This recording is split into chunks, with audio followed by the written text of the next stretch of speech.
আপনার জীবনে বিপদ আর বিপদ দূর হয় না। হাসবুন আল্লাহু ওয়া নিমাল ওয়াকিল এই দোয়াটি বেশি করে পড়বেন। 100 বার, 200 বার, 300 বার বা তার চাইতে বেশি বা কম। আল্লাহ তাআলা মানুষকে সৃষ্টি করেছেন, তিনি সব মানুষের থাকা খাওয়ারও ব্যবস্থা করেন, কারো কম বা কারো বেশি। সবাইকে সমান দেন না। যেহেতু সব কিছুর ব্যবস্থা আল্লাহ তাআলাই করেন, তাই সর্বদা মনে করা উচিত সব কিছুর জন্য আল্লাহ তাআলাই যথেষ্ট। আল্লাহ তাআলাই যথেষ্ট বলার আরবি হলো হাসবুন আল্লাহ। এরপর আল্লাহ তাআলার প্রশংসা করা হয়, বলা হয় ওয়া নিমাল ওয়াকিল, তিনি কতই না উত্তম ব্যবস্থাপক।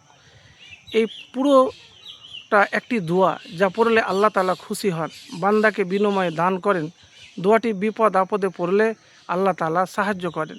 দোয়াটি হলো হাসবুন আল্লাহ ওয়া নিমাল ওয়াকিল।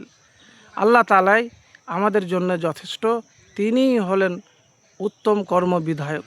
ইবনে আব্বাস রাদিয়াল্লাহু তাআলা বলেন, যখন ইব্রাহিম আলাইহিস সালামকে আগুনের কুণ্ডে নিক্ষেপ করা হয়েছিল, তখন তিনি বলেছিলেন হাসবুন আল্লাহু ওয়া নিমাল ওয়াকিল। ফলে তিনি রক্ষা পেয়েছিলেন। সেই জ্বলন্ত আগুন তার জন্য শীতল হয়ে পড়েছিল। তো প্রিয় ভাই, আমি এতটুকুন বলবো যে যখন বিপদ আর যে বিপদ থেকে কোনো আশা দেখতে পাচ্ছেন না, শুধু গুনগুন করে আপনি মন থেকে আল্লাহর উপর বিশ্বাস, আস্থা, ভরসা রেখে হাসবুন আল্লাহ ওয়া নিমাল ওয়াকিল, হাসবুন আল্লাহ ওয়া নিমাল ওয়াকিল।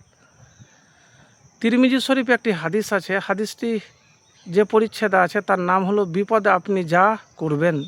অর্থাৎ বিপদে পড়া অথবা বিপদের আশঙ্কা থাকে তখন করণীয়। হজরত আবু সাঈদ খুদরি রাদিয়াল্লাহু তাআলা থেকে বর্ণিত, রাসূল সাল্লাল্লাহু আলাইহি সাল্লাম বলেছেন, কেমন করে হাসি খুশি থাকবো অথচ সিংগাওয়ালা ইসরাফিল ফুৎকার দেওয়ার জন্য সিংগা মুখে ধরে আছেন, আর তিনি কান লাগিয়ে আছেন যে তাই কখন ফুৎকার দেওয়ার আদেশ করা হবে এবং ফুৎকার দেবেন। এ কথা শুনে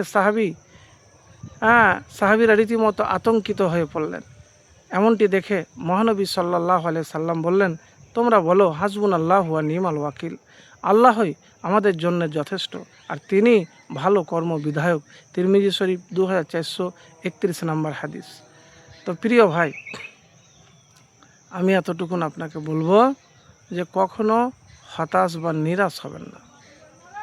বিপদ যতই বড় হোক, বিপদ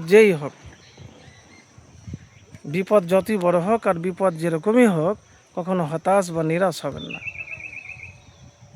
শুধু গুনগুন করে দুরুদ শরীফ, দুরুদ ইব্রাহিম যে দুরুদ নামাজে পড়েন, আর হাসবুন আল্লাহু ওয়া নিমাল ওয়াকিল, হাসবুন আল্লাহু ওয়া নিমাল ওয়াকিল। কম করে 200 300 যতবার পড়েন, এক কথায় বেশি পড়বেন।